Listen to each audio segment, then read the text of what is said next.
खेडेगावाच्या 20 किलोमीटरच्या वर 4 लेन आपला बघायला मिळतो. महाराष्ट्रापुरता मला देशाचं माहिती नाही, पण महाराष्ट्रामध्ये तरी चारी बाजूला एखाद्या खेड्यातून 25 किलोमीटर गेलं की 4 लेन 4 पदरी रस्ता आपल्याला बघायला मिळतो. एवढं मोठं काम 10 वर्षामध्ये केलं. रेल्वेचे प्रकल्प उभा केले आपण. बुलेट ट्रेन ही कुणी पुस्तकात वाचले असेल, कुणी सिनेमात बघितले असेल, कुणी अनुभवले असेल, पण बुलेट सारख्या ट्रेन आता भारतामध्ये आल्या. आपल्या सोलापूरमध्ये सुद्धा सुपरफास्ट आमच्या कोणती आपली एक्सप्रेस आहे की आपली रोज जातो आपण त्या एक्सप्रेसनं, वंदे भारत सारखी एक देखणी गाडी आपल्या भारतामध्ये आणली, महाराष्ट्रामध्ये आणली, सोलापूरमध्ये आणली. अशा प्रकारच्या दळणवळणाच्या भौगोलिक सुविधा हे देण्याचं काम केलं.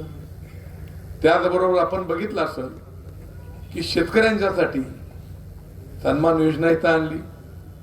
शेतकऱ्यांचा माल दुप्पट करायचा, शेतकऱ्यांना दुप्पट करण्यासाठी म्हणून करता वेगवेगळ्या व्हरायटी आणण्याचं काम केलं. आज शेतकऱ्याला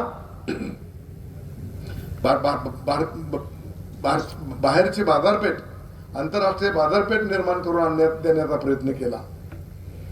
त्याचबरोबर राज्य सरकारनं तर आता आमच्या लाडक्या बहिणीला ज्याचा आमचे जयाभाऊ सांगतात की जिथं भाऊ 100 रुपये घालत नव्हता तिथं महिन्याला राज्याचा मुख्यमंत्री हा त्यांना 1500 रुपये देण्याचं काम करतायत. बहिणींच्यासाठी देत असताना भावांच्यासाठी सुद्धा मदत करण्याचं काम केलंय. अशा प्रकारे जिथं जिथं मदत करता येते, वैयक्तिक मदत असेल, सार्वजनिक मदत असेल, सार्वजनिक सुविधा असेल, हे देण्यामध्ये हे भारतीय जनता पक्षाचं सरकार हे दिल्लीचं आणि महाराष्ट्राचं हे यशस्वी झालंय. आणि म्हणून करता आपल्याला सुद्धा निर्णय घ्यावा लागेल. एका बाजूला विकासाचं काम करणारं नेतृत्व, विकासाचं काम करणारा पक्ष आणि त्याच्यामध्ये उमेदवार उभा राहिलेले, अखेरच्या श्वासापर्यंत दिलेलं आपलं काम, दिलेला विश्वास हा पूर्णत्वाला नेण्याचं काम करणाऱ्या एका बाजूला कार्यकर्त्यांची फळी, दुसऱ्या बाजूचा ज्याच्यावर उल्लेख केला की आज आपल्या तालुक्यामध्ये ग्लोबल नीती अवलंबली आणि एका चांगल्या आमदार कर्तृत्व आमदाराला इथं आपण खाली बसवलं, त्यांचं काय कमी झालं नाही. त्यांना वाटतं एखाद्या वेळा त्यांच्या त्या रेल्वेच्या उद्योगामध्ये अजून 1000-2000 कोटीची कामं त्यांनी मिळवली असतील, वेळ मोकळा म्हणून करता.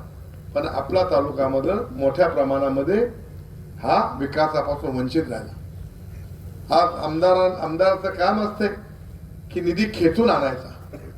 सरकार कुणाचंही असलं तरी ती निधी खेचून आणायची किमया ही आमदारामध्ये असते आणि त्याच्यामध्ये आपला आमदार हा अपयशी ठरलेला आहे.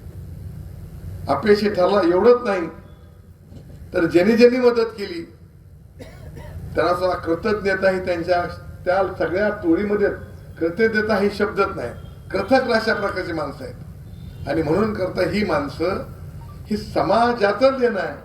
आम्हाला समाजासाठी काहीतरी करायचं आहे म्हणून करता आपल्या पुढे आलेलं आहे. तर आपल्याला ग्लोबल नीतीनं आपले मत परिवर्तन करायचं